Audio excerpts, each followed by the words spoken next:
Well, learners, welcome to this lecture on equitable sources. Equitable resources are very important, very crucial for sustainable production systems, and we'll be studying its role, its significance in the production and in management terms. So let us start.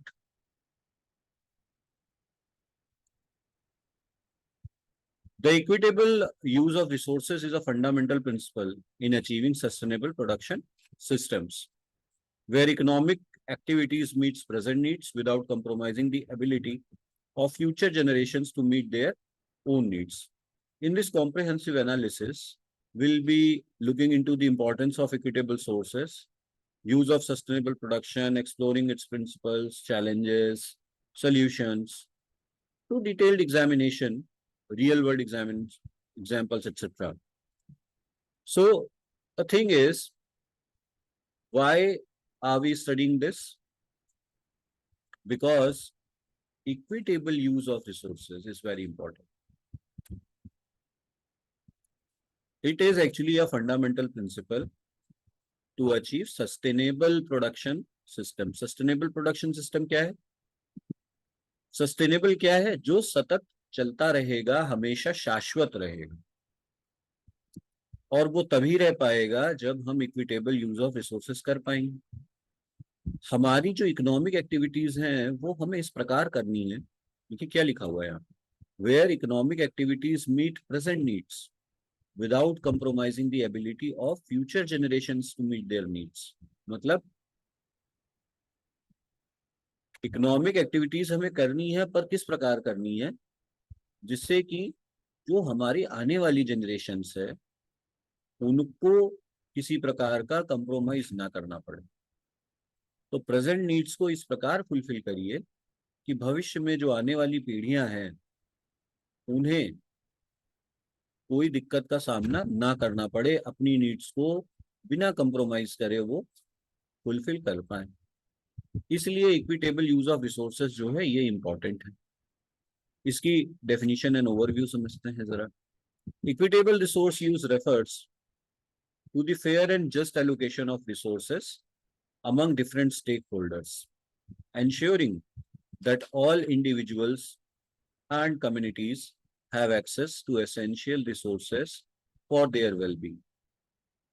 Equitable resource use का मतलब हुआ कि हम न्याय संगत तरीके से, transparent तरीके से रिसोर्सेस का एलोकेशन करें अलग अलग स्टेक होल्डर्स में, जिससे कि सभी इंडिविजुअल्स को और कम्युनिटीज को एसेंशियल रिसोर्सेज, जो उनकी वेलबींग के लिए आवश्यक रिसोर्सेज हैं, उनको तक एक्सेस मिल पाए, उन तक पहुंच मिल पाए, वो उनकी पहुंच में बना रहे।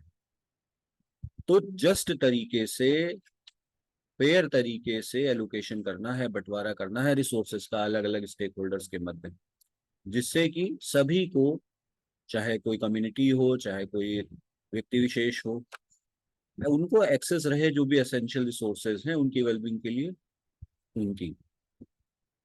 तो यहाँ पे principle of fairness, principle of social justice, inclusivity, ये हमें ध्यान में रखने हैं जब हम रिसोर्स एलोकेशन के डिसीजंस कर रहे हैं। और ये भी ध्यान रखना है कि आज का कोई निर्णय फ्यूचर में जो जनरेशन्स आने वाली हैं उनके जो उनका हक है उससे कंप्रोमाइज ना कर पाए। आप देखिए, आपको जो सेट ऑफ नेचुरल रिसोर्सेस मिले हैं, क्या वही same set of natural resources आपके आने वालों को मिलेंगे? जिस तरह से आप पानी खर्च कर रहे हैं, पॉल्यूशन बढ़ा रहे हैं, शोर शराबा हो रहा है, बहुत सारे नेचुरल रिसोर्सेस का दोहन हो रहा है, तो क्या आने वाली जो जनरेशन होगी उसको उतना फायदा वैसे ही मिलेगा जैसे आपको मिला है? जिस तरह से आपने नेचुरल रिसोर्सेस को यूज किया है या देखा है, महसूस किया है, अभी देखिए उत्तरांचल, उत्तराखंड जो है वहां पे क्या क्या हो रहा है। तो इन चीजों को थोड़ा अगर हम ध्यान में रखेंगे तो हम चीजों को बचा पाएंगे। जैसे मान लीजिए पीने योग्य पानी है, तो पीने योग्य पानी उसको वेस्ट नहीं करना है। आप अगर उसको वेस्ट करते जाएंगे तो अब समझ लीजिए कि आने वाली जनरेशन को कितनी बड़ी समस्या का सामना करना पड़ जाएगा। आज जिन सिटीज में पानी की प्रॉब्लम है, जिन जगहों पे पानी की प्रॉब्लम है, वहाँ ऐसा नहीं कि ये हमेशा से ही थी, लेकिन वहाँ पे इस चीज पे गौर नहीं किया गया। तो इस बात को ध्यान में रखना है कि हमें जो है इक्विटेबल तरीके से चीजों को इस्तेमाल करना है, जिससे कि आने वाले समय में कोई दिक्कत ना आए। अब इसके कॉन्सेप्ट्स क्या है? पहला तो आपने देखा एनवायरमेंटल जस्टिस। एनवायरमेंटल जस्टिस का मतलब है कि environmental justice seeks to address the disproportionate burden of environmental degradation and pollution borne by marginalized communities, advocating for equitable access to environmental resources and protecting from harm. Inclusive development कहता है कि it ensures that economic growth benefits all segments of society, including vulnerable and marginalized population, through equitable access to resources, opportunities and benefits. तो environmental justice भी वही बात कर रहा है कि जो एनवायरमेंटल डिग्रेडेशन और पॉल्यूशन है, इसका नुकसान किसी भी मार्जिनलाइज कम्युनिटी को ना हो, उनको भी जब डेवलपमेंट हो तो उसका बेनिफिट सबको मिले, सारे रिसोर्सेज, अपॉर्चुनिटीज और फायदे जो हैं वो सबके लिए होने चाहिए।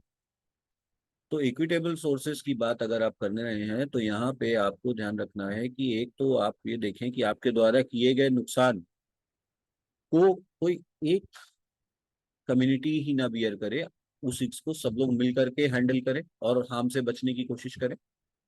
और जो डेवलपमेंट हो, जो अपॉर्चुनिटीज आए, उसका भी लाभ सबको मिले, बराबर मिले, रिसोर्सेज का, अपॉर्चुनिटीज का और बेनिफिट्स का। तो इंक्लूसिव डेवलपमेंट और एनवायरमेंटल जस्टिस इसके दो कॉर्नरस्टोन हैं। पार्टिसिपेटरी डिसीजन मेकिंग, जैसे इक्विटेबल जो रिसोर्सेज है वो पार्टिसिपेटरी डिसीजन मेकिंग प्रोसेस को जो है वो उनकी नीड। कहने का तात्पर्य हुआ कि इक्विटेबल रिसोर्सेज जो हैं उसमें अगर आप करना चाहते हैं तो पार्टिसिपेटरी डिसीजन मेकिंग प्रोसेस को फॉलो करिए, जिसमें सभी आपके स्टेक होल्डर्स हैं, लोकल कम्युनिटीज हैं, इंडिजिनस पीपल्स हैं, मार्जिनलाइज ग्रुप हैं। देखिए, डेवलपमेंट करना बहुत अच्छी बात है, डेवलपमेंट होता है, सभी का लाभ होता है, लेकिन उस डेवलपमेंट की कॉस्ट कौन बियर कर रहा होता है? मान लीजिए आप कहीं पे कुछ लोगों को विस्थापित करके कुछ डेवलप करना चाह रहे हैं, तो जो विस्थापित हो रहे हैं उन लोगों को उसका लॉस ना हो, उनकी लाइफ्स में जो चेंज आ रहा है वो पॉजिटिव आए, ना कि निगेटिव आए। तो डिसीजन जब लिया जाए तो सभी को उसमें शामिल किया जाए, सम्मिलित निर्णय हो वो सभी का, चाहे वो कोई भी स्टेक होल्डर्स हो। खाली प्रॉफिट मेकिंग उसका उद्देश्य नहीं होना चाहिए। जो भी पॉलिसीज, स्ट्रैटेजीज बने वो सभी को समाहित करके बने, सभी के जो इंटरेस्ट है उसको समझ के बने। ऐसा नहीं हो कि नहीं, जो पावरफुल है उसको तो उससे बेनिफिट मिल जाए या उसका निजी स्वार्थ पूरा हो जाए, लेकिन उसकी कॉस्ट जो है, उसका जो लॉस है, जो उसके कारण आने वाली प्रॉब्लम है, वो बियर कर रहा है आम आदमी या जो मार्जिनलाइज ग्रुप का बंदा है। अब लोकल लोग हैं तो उनको उस चीज का लाभ मिले, ना कि उसका नुकसान हो। तो जो डिसीजन मेकिंग हो वो कैसी हो? पार्टिसिपेटरी हो। पार्टिसिपेटरी मतलब जिसमें सभी लोगों का को शामिल किया जाए जो उससे जुड़े हुए हैं, और उनकी बात को सुना जाए, उनकी बात को समझा जाए, उनके उनकी द्वारा दिए गए जो पॉइंट्स हैं उनको शामिल किया जाए डिसीजन मेकिंग में, इससे किसी का भी लॉस ना हो। तब तो इक्विटेबल रिसोर्स हो पाएगा। इसलिए पार्टिसिपेटरी डिसीजन मेकिंग बहुत जरूरी है। फिर फेयर डिस्ट्रीब्यूशन, जो भी रिसोर्सेज हैं उसमें सोशल इक्विटी का ध्यान उसके डिस्ट्रीब्यूशन में आपको रखना है, डिस्पैरिटीज का ध्यान रखना है, बेसिक नीड्स जितने भी सोसाइटी के मेंबर्स हैं उनकी सबकी पूरी हो इसका ध्यान रखना है। तो प्रोग्रेसिव टैक्सेशन है या सोशल सेफ्टी नेट्स है, लैंड रिफॉर्म्स है, इस तरीके की चीजें करके आप जो है इन इनइक्वालिटीज को खत्म कर सकते हैं या कम कर सकते हैं। Fair distribution of resources, natural resources की बात हो रही। अब आप यहाँ देखिए, नेचुरल रिसोर्सेज के साथ साथ ये आपके गवर्नमेंट की स्कीम्स में भी तो लागू हो रहा है। गवर्नमेंट की जो योजनाएं वो किस प्रकार बननी चाहिए? ऐसे बने जहां पे प्रोग्रेसिव चीजें, आपके जो कमजोर वर्ग के लोग हैं उनको एक सोशल सेफ्टी का नेट प्रोवाइड करें, उनको किसी भी समस्या के अगेंस्ट आप सिक्योरिटी प्रदान करें, चाहे वो आप लैंड रिफॉर्म करके करें, चाहे सोशल सेफ्टी नेट के माध्यम से करें, चाहे प्रोग्रेसिव टैक्सेशन। तो जो भी रिसोर्सेज हैं उनको इस प्रकार डिस्ट्रीब्यूट करें कि भाई डिस्पैरिटी ना रहे, इनइक्वालिटी ना रहे, डिस्ट्रीब्यूशन फेयर हो।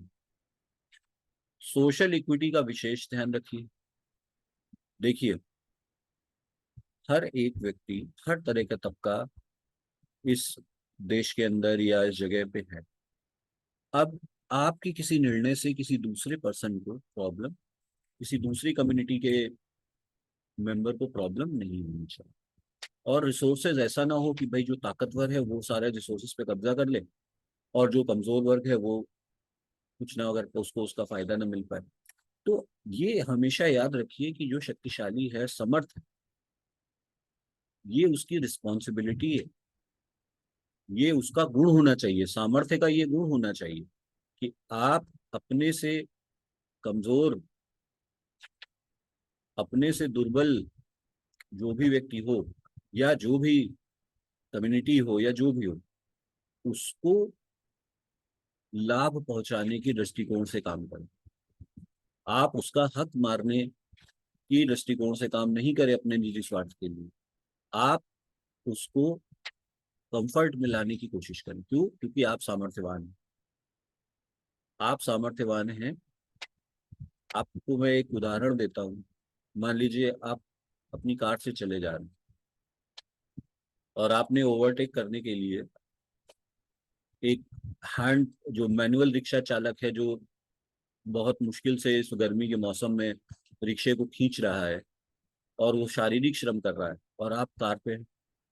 आपने ओवरटेक करने के लिए, उसको लोड है उसके रिक्शे पे, और आपने उसको ब्रेक लगाने पे या उसकी स्पीड को कम करा दिया, उसको रोकने पे मजबूर कर दिया। तो आपको तो सिर्फ क्लच छोड़ना है गाड़ी का, एक्सेलरेट करना है, उसमें आपको इरिटेशन हो रहा है। तो सोचिए, जो आदमी मैनुअल लेबर कर रहा है, उसको मैनुअली खींच रहा है, शारीरिक श्रम कर रहा है, उसको कितनी प्रॉब्लम होगी। लेकिन हम लोग ऐसा नहीं सोचते, हर एक व्यक्ति नहीं सोचता। तो कार में जब आप चल रहे हैं उस वक्त अगर आप ये ध्यान रखें कि जो आदमी शारीरिक श्रम करके काम कर रहा है, गाड़ी चला रहा है, खींच रहा है, रिक्शा खींच रहा है, कुछ भी कर रहा है, आप अगर उसको थोड़ी सी जगह दे देते हैं, उसको निकल जाने देते हैं, उसकी प्रॉब्लम को बढ़ाते नहीं हैं अपने स्वार्थ के लिए, और आपको इस कुछ सेकंड्स लगेंगे, आपको ज्यादा फर्क नहीं पड़ेगा, तो आप उसको एक तरीके से मौका दे रहे हैं, उसकी प्रॉब्लम्स को आप कम करने की कोशिश कर रहे हैं। और ये सोच सिर्फ सड़क पे ही नहीं, ये हर एक जगह पे बहुत जरूरी है कि जो भी व्यक्ति सामर्थ्यवान है, उसको अपने से कम सामर्थ्यवान व्यक्ति को कंफर्ट लाने की, कंफर्ट देने की प्रयास करना चाहिए। क्योंकि अगर आप ऐसा नहीं कर सकते तो फिर आपके सामर्थ्य का फायदा क्या है? आपका सामर्थ्य क्या सिर्फ दिखावे के लिए? तो ये देखिए कि आप फेयर डिस्ट्रीब्यूशन करें। और फेयर डिस्ट्रीब्यूशन को एंश्योर कौन करेगा?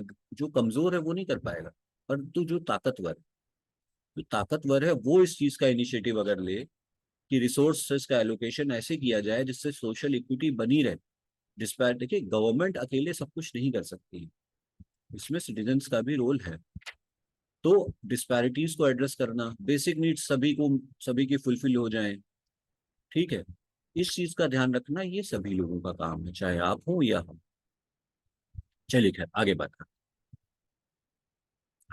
चैलेंजेस क्या है इक्विटेबल रिसोर्स यूज में? इनइक्वालिटी आप सभी जानते हैं, जिस पे बात हो भी रही है। तो सोशियो इकोनॉमिक इनइक्वालिटी, जैसे कि disparity in income, wealth, access to resources, undermine efforts to achieve equitable resource use, discrimination, structural inequalities जैसे discrimination, land tenure system, unequal access to education, health care, perpetual property poverty and exclusion। देखिए, inequality जो है, ये एक असमानता जो है, ये एक बहुत बड़ी प्रॉब्लम है अपनी कंट्री में, विशेषकर जहाँ पे इतना हर क्लास का के लोग यहाँ पे प्रेजेंट हैं। कुछ लोग ब्लेस्ड हैं, कुछ लोग के पास बहुत कुछ है, कुछ लोगों के पास बहुत नहीं है, कुछ लोग बहुत अमीर हैं, कुछ लोग बहुत गरीब हैं। हर तरह के लोग हैं। तो ये जो डिस्पैरिटी है, ये जो असमानता है डिस्ट्रीब्यूशन में, इनकम के, वेल्थ के, रिसोर्सेस के प्रति एक्सेस के, नॉलेज के, इन सब से जो एफर्ट्स हैं इक्विटेबल रिसोर्स यूज को लाने के लिए, वो अंडरमाइन, मतलब उसमें नुकसान हो। किसी भी प्रकार का भेदभाव, unequal access to education, health care, बढ़ती हुई जो है गरीबी, ये सब जो है बहुत बड़े चैलेंजेस हैं जो इस इनइक्वालिटी को बढ़ावा दे रहे हैं। और इस इनइक्वालिटी के बढ़ने के कारण क्या हो रहा है कि जो रिसोर्सेज, उनका सही न्याय संगत तरीके से वितरण नहीं हो पा। आप खुद सोचिए, एक बच्चा जो किसी सरकारी स्कूल में प्राइमरी में पढ़ रहा है, वहां पे जो उसको एक्सेस मिल रही है एजुकेशन की, और एक बच्चा जो किसी प्राइवेट स्कूल में पढ़ रहा है एयर कंडीशन रूम में, तो दोनों की सुख सुविधाओं में, कंफर्ट में बहुत अंतर है। नॉलेज हो सकता है कि प्राइमरी वाले को अच्छी मिल जाए, शिक्षा अच्छी मिल जाए, लेकिन उसको संसाधन कितने मिल पा रहे हैं? उन संसाधनों का जो डिस्ट्रीब्यूशन है, उसको जो एक्सेस है, उसको देखना पड़ेगा। अदरवाइज क्या होगा, ये असमानता जो है ना, ये भेदभाव भी बढ़ाएगी। और ये असमानता जो है, ये आप खुद सोचिए कि आप बहुत खुश कैसे हो सकते हैं जब आपके साथ का व्यक्ति जो है वो खुश नहीं है। और सबको लेके चलना है, सबको आगे एक साथ, क्योंकि अगर कोई भी देश तरक्की करना चाहता है तो हर एक इंडिविजुअल उसमें काउंट होता है। मान लीजिए पर कैपिटा इनकम आप कैलकुलेट कर रहे हैं, तो उसमें सारे ही लोग आएंगे ना। तो जब सारे लोग आप ले रहे हैं, कंसीडर कर रहे हैं, तो आप अगर देश की पर कैपिटा इनकम बढ़ाना चाहते हैं, तो इन लोगों की जो मार्जिनलाइज ग्रुप है, अगर इनकी इनकम आप नहीं बढ़ाएंगे तो ओवरऑल कैसे बढ़ेगा? अगर देश को खुशहाल बनाना चाहते हैं, तो अगर हमारे जो मार्जिनलाइज ग्रुप है, जो जिनको संसाधन मिलने चाहिए उनको नहीं मिल पा रहे हैं, वो खुश नहीं है, तो आप कैसे खुश हो सकते हैं? तो निजी स्वार्थ से थोड़ा ऊपर उठने की जरूरत है, और सबको साथ लेके चलने की जरूरत है। तो सोशियो इकोनॉमिक जो इनइक्वालिटी है, अब इसको खत्म करना है, डिस्पैरिटी को कम करना है, खत्म करना है। चाहे वो एक्सेस टू एजुकेशन हो, एक्सेस टू मेडिकल फैसिलिटीज हो। गवर्नमेंट इनिशिएटिव्स तो ले ही रही है, लेकिन इंडिविजुअल माइंडसेट में भी इन चीजों को लाने की आवश्यकता है, ऐसा मुझे लगता है। पावर पावर डायनेमिक्स एक बहुत बड़ा चैलेंज है। आप देखिए, अब पॉलिटिकल रिप्रेजेंटेशन जो है वो इनइक्वल है, कॉर्पोरेट इन्फ्लुएंस अनइक्वल है, ठीक है। एलीट जो है वो रिसोर्सेज को कैप्चर कर रहे हैं। तो क्या है, जिनके पास रिसोर्सेज है, संसाधन है, उनके पास बहुत है, उन्होंने बहुत भर के रख लिया है, संचय कर लिया है। जिनके पास नहीं है, उनके पास बिल्कुल नहीं। तो पावर का इम्बैलेंस भी इसके पीछे एक बहुत बड़ा रीजन है, चाहे वो पॉलिटिकल रिप्रेजेंटेशन के थ्रू हो या वेल्थ के थ्रू हो। तो इस चीज को भी जरा देखना होगा कि आप प्रॉपर रिप्रेजेंटेशन दें, प्रॉपर जो भी हमारे सोसाइटी के पार्ट हैं। देखिए, सोसाइटी अगर एक शरीर है तो सारे ही अंग हैं, और हर एक अंग का अपना महत्व है। हर एक अंग की में किसी में भी अगर चोट लगेगी तो दर्द आपको ही होगा। तो इसलिए सभी को लेकर चलना बहुत जरूरी है। तो इनको एम्पावर करने का बहुत बहुत ज्यादा महत्व है। और डेमोक्रेटिक इंस्टीट्यूशंस ये मौका देते हैं, इसलिए उनको बढ़ावा दीजिए। पावर की जो एसिमेट्री, इसको कम करिए, उसमें सिमेट्री लाने की जरूरत है। सोल्यूशन क्या है? सोल्यूशन यही है भाई कि पॉलिसी इंटरवेंशंस गवर्नमेंट जो है वो ऐसी पॉलिसीज लेकर के आए, ऐसी रेगुलेशंस लेकर के आए जिससे इक्विटेबल रिसोर्स एलोकेशन, जैसे कि लैंड रिफॉर्म्स है, सोशल वेलफेयर प्रोग्राम्स है, प्रोग्रेसिव टैक्सेशंस है। एनवायरमेंटल पॉलिसीज जो हो वो ऐसी हो जो एनवायरमेंटल जस्टिस की बात करें, और जो वल्नरेबल कम्युनिटीज हैं ऐसा ना हो कि उन्हें सबसे ज्यादा प्रभाव झेलना पड़े इस एनवायरमेंटल डिग्रेडेशन का और पॉल्यूशन का। आप तो अपनी गाड़ी में धुआं उड़ाते हुए चले गए, या आपके एसी से निकलने वाली गर्म हवा, आपके एसी से निकलने वाली गर्म हवा आपके मोहल्ले में जो पंखा चला के सो रहा है उसके घर के टेम्परेचर को भी तो बढ़ा रही है। तो आप जरा ये सोचिए कि इनइक्विटी को खत्म करना है, इक्विटेबल रिसोर्सेस यूज, इस रिसोर्स यूज को बढ़ावा देना है। तो गवर्नमेंट ऐसी पॉलिसीज और रेगुलेशन बनाए जिससे इक्विटेबल रिसोर्स एलोकेशन हो सके। और आप as an individual, as a citizen ये सोचें कि आपके किए हुए किसी भी काम का दुष्प्रभाव किसी भी दूसरे सिटीजन पर ना पड़े। तो जो भी वल्नरेबल कम्युनिटीज हैं, ऐसा नहीं हो कि पावरफुल लोगों के द्वारा किए गए कामों का दुष्प्रभाव उन कम्युनिटीज पे पड़े। सपोज करिए आपके घर के आसपास कोई फंक्शन हो रहा है, कोई शादी हो रही है, किसी ने आपके घर के आसपास कोई पार्क है जिसको बुक कर लिया। अब उसने जो है उन्होंने शादी का कार्यक्रम रखा।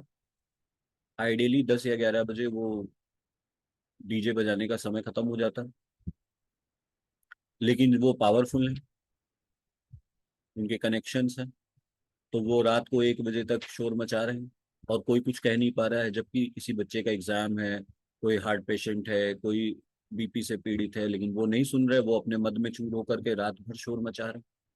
और बाकी के लोगों को ये कहने की हिम्मत नहीं पड़ रही है कि उन्हें टोके, इसलिए क्योंकि सामने वाले से वो अननेसेसरी कोई बैर नहीं लेना चाहते।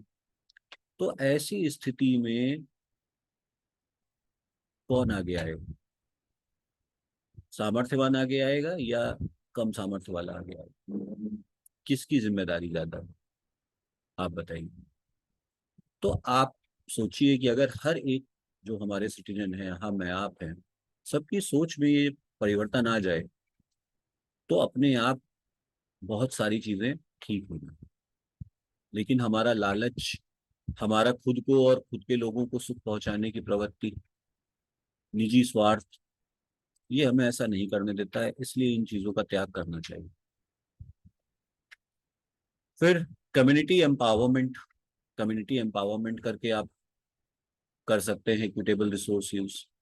तो जो लोकल कम्युनिटीज हैं, जो इंडिजिनियस पीपल हैं, वहाँ के जो लोकल लोग रह रहे हैं, उनको आप दीजिए मौका नेचुरल रिसोर्सेज को फोस्टर करने का।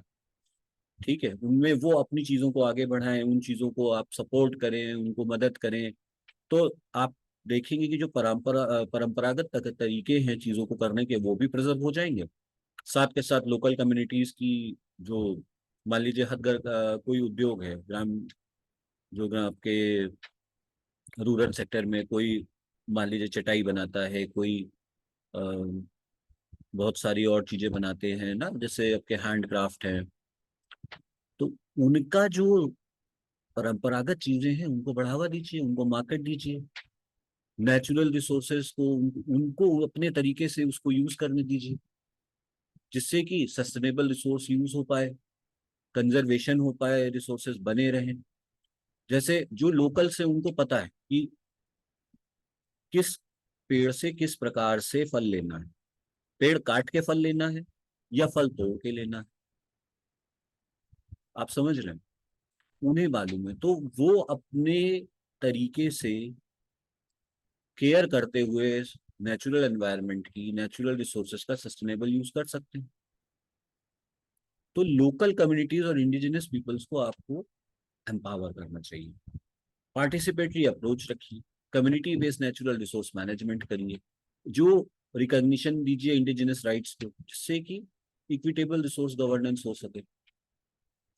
मान लीजिए पहाड़ पे कहीं पे कोई आप कुछ करना जा रहे हैं, तो लोकल लोगों को इन्वॉल्व करिए, जो वहाँ के, उनको पता है कि भाई इसको कैसे मनूवर करना है, किस तरीके से हमें हैंडल करना है, कौन सी स्पीशीज रेयर है, कौन सी कॉमन है, कौन सा क्या है। तो वो उस चीज को केयर करते हुए चलेंगे। और अगर आपने वहां के लोगों को शामिल नहीं किया तो जो दूसरे आएंगे उन्हें उसकी नॉलेज नहीं होगी। जब नॉलेज नहीं होगी तो वो नुकसान पहुंचाएंगे नेचुरल फ्लोरा एंड फौना, और उससे इम्बैलेंस क्रिएट होगा। और अब फाइनेंशियल रिसोर्सेज की अगर आप बात करें तो जो लोकल कम्युनिटीज हैं, वहाँ के जो लोग हैं, अगर आप उनको मौका नहीं देंगे तो क्या होगा, एक डिसोनेंस बढ़ जाएगा। तो जब भी कोई भी बिजनेस आप स्टैब्लिश कर रहे हैं, कहीं पे कुछ कर रहे हैं, तो लोकल्स को इन्वॉल्व करिए, लोकल्स को एम्पावर करिए, लोकल्स, वहाँ के लोगों को फायदा पहुंचाने का उद्देश्य रखिए। उनको अपने उसमें डिसीजन मेकिंग में शामिल करिए, उन पे डिसीजन इम्पोज मत करिए। क्योंकि अगर आप डिसीजन इम्पोज करेंगे तो हो सकता है कि फॉर अ टाइम बिंग आपको, वो लोग, आपको लगे कि ये फायदे की चीज हो रही है, लेकिन आने वाले समय में इसके दुष्प्रभाव आपको देखने को मिलेंगे अवश्य। तो पार्टिसिपेटरी अप्रोच रखनी है आपको, सभी को शामिल करना है। नेचुरल रिसोर्स मैनेजमेंट जो करना है वो कम्युनिटी बेस करना है। लोकल्स के राइट्स को आइडेंटिफाई करना है, उसको रिकॉग्नाइज करना है, और इक्विटेबल रिसोर्स गवर्नेंस को प्रमोट करना।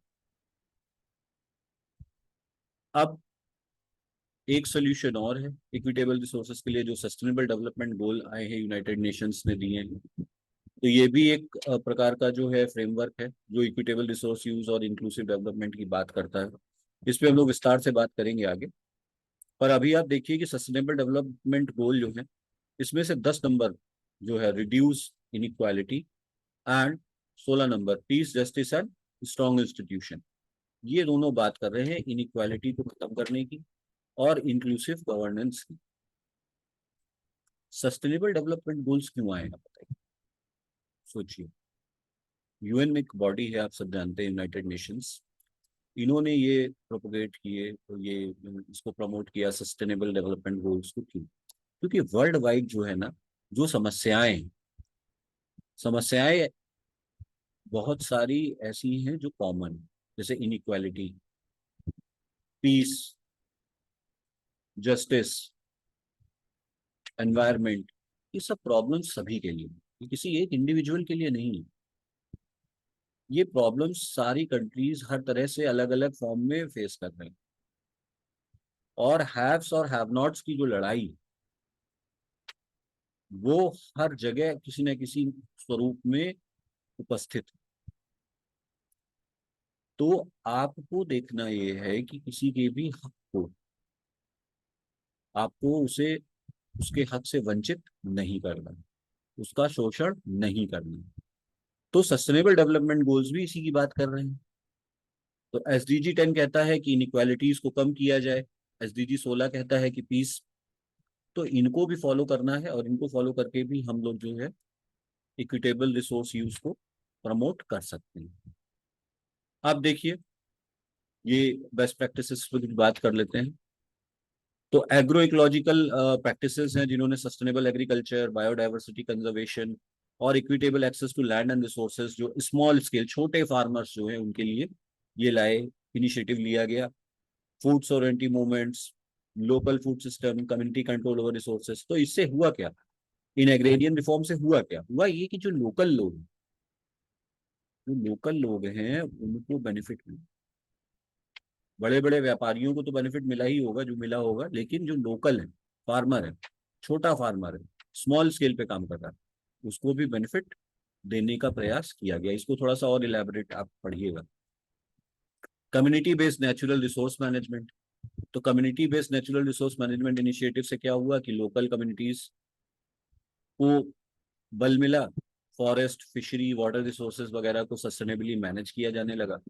और जैसे नेपाल का एग्जांपल है यहाँ पे, जहाँ पे कम्युनिटी फॉरेस्ट्री प्रोग्राम्स हुए। मरीन रिजर्व्स फिलीपींस में इसको किया गया, और लैटिन अमेरिका में इंडिजिनस लैंड राइट्स को रिकॉग्नाइज किया गया।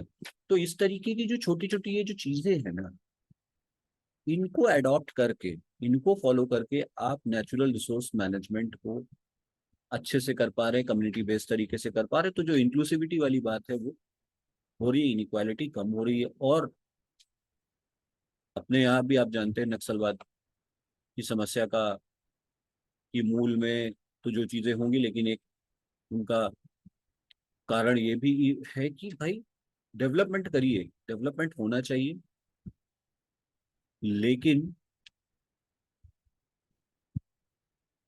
आप आदिवासियों के जो भी ग्रुप्स हैं उनको उसमें शामिल करिए, अपने आप समस्या समाधान हो जाएगा।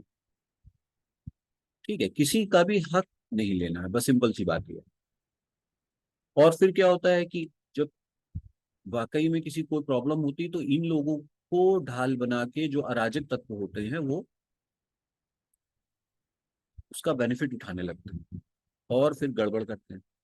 तो आपको क्या करना है, आपको खुद से ध्यान देना है कि कोई भाई आदमी परेशान ना हो, किसी के साथ अन्याय ना हो। है तो green economy and just transition, तो जो ट्रांजिशन है ग्रीन इकोनॉमी का, जो सस्टेनेबल डेवलपमेंट को प्रमोट कर रहा है, सोशल और इकोनॉमिक इनइक्वालिटी को एड्रेस करते हुए, तो इस तरीके की पॉलिसीज बनानी कि वर्कर हो, कम्युनिटीज हो, जो भी इकोनॉमिक रिस्ट्रक्चरिंग हो रही है उससे क्या हो, इस प्रकार से हो कि वो ग्रीन तरीके से, ग्रीन मतलब इको फ्रेंडली तरीके से, फॉसिल फ्यूल्स का इस्तेमाल कम से कम हो, कम्युनिटी डेवलपमेंट प्रोग्राम्स आप ऐसे चलाइए, इनकम सपोर्ट दीजिए, और तरीके जो हो वो ऐसे हो जो ग्रीन हो, जो एनवायरनमेंट को फायदा पहुंचाने वाले। फ्यूचर डायरेक्शन क्या है, क्लाइमेट जस्टिस। क्लाइमेट जस्टिस जो है वो क्या कहता है, ये प्रमोट करता है इक्विटेबल और फेयर रिस्पॉन्स को क्लाइमेट चेंज के। वल्नरेबल कम्युनिटीज जिनको इसका नुकसान उठाना पड़ रहा होता है उनको, जबकि वो ग्लोबल एमिशन या ग्रीन हाउस गैसेस को बढ़ावा नहीं दे रही, लेकिन उसको उनका नुकसान उन्हीं को सबसे ज्यादा हो रहा है। तो climate finance mechanism, technology transfer, capacity building support, adaptation और रेजिलियंस के लिए ये सब चीजें करी जा सकती हैं क्लाइमेट जस्टिस को बढ़ावा देने के लिए। ठीक है, ग्रीन रिकवरी फ्रॉम कोविड-19 आप सबको पता है, इस पे बात ज्यादा मैं नहीं करना चाहता हूँ। तो रिन्यूएबल एनर्जी पे इन्वेस्टमेंट्स करने हैं, ग्रीन इंफ्रास्ट्रक्चर डेवलप करना है, सोशल प्रोटेक्शन प्रोग्राम्स लाने हैं, जिससे दोबारा ऐसी कोई भी इस घटना है तो ज्यादा दिक्कत ना। देखिए चीजें तो होंगी ही, लेकिन उसके लिए पहले से प्रिपेयर होने में फायदा है। तो ultimately we can conclude that sustainable development programs जो है भारत में, वो करने हैं अगर हमें फॉलो, तो हमें बहुत ध्यान से पॉलिटिकल कमिटमेंट चाहिए, हमें ट्रांसफॉर्मेटिव एक्शंस चाहिए, हर एक सेक्टर ऑफ सोसाइटी हमें प्रायोरिटाइज, प्राथमिकताएं निर्धारित करनी चाहिए कि किस प्रकार से हम कौन सी पॉलिसीज और अप्रोचेस को फॉलो करने वाले हैं जिससे हमारी कैपेसिटी बढ़े और भारत एसडीजीज को अचीव करने में आगे बढ़े, जिससे कि बहुत बढ़िया तरीके से हम इक्विटेबल, इंक्लूसिव और सस्टेनेबल वर्ल्ड में कंट्रीब्यूट कर पाए। तो सभी के लिए बेहतर भविष्य, सभी को शामिल करके चलना है, किसी को भी पीछे नहीं छोड़ना है, चाहे वो कोई आदिवासी हो, चाहे वो कोई वंचित हो, चाहे वो कोई गरीब हो, चाहे वो किसी भी कास्ट का हो, किसी भी रिलीजन का हो, चाहे वो मेल हो, फीमेल हो, ट्रांसजेंडर हो, चाहे वो दिव्यांग हो, हमें किसी के भी हक को नहीं मारना है। अगर आप अपने आप को थोड़ा सा भी सामर्थ्यवान, पावरफुल मानते हैं, तो पावर आपके पास तभी है, उसका असली उपयोग तभी है जब आप उस पावर का उपयोग किसी कम सामर्थ्यवान को सुख देने में करते हैं, उसके कष्ट को कम करने में करते हैं, तब आप अपने आप को पावरफुल मानिए, अन्यथा नहीं मानिए। और सस्टेनेबल डेवलपमेंट गोल्स का भारत में जो उसका एडॉप्शन है या जो है उसको अचीव करने में अपना कंट्रीब्यूशन दीजिए। मेरा हमेशा से ये मानना रहा है कि गवर्नमेंट जो कर रही है उसे करने दीजिए, मगर हम खुद क्या करें, तो इस पे थोड़ा गौर करिए एज ए स्टूडेंट। चलिए, धन्यवाद।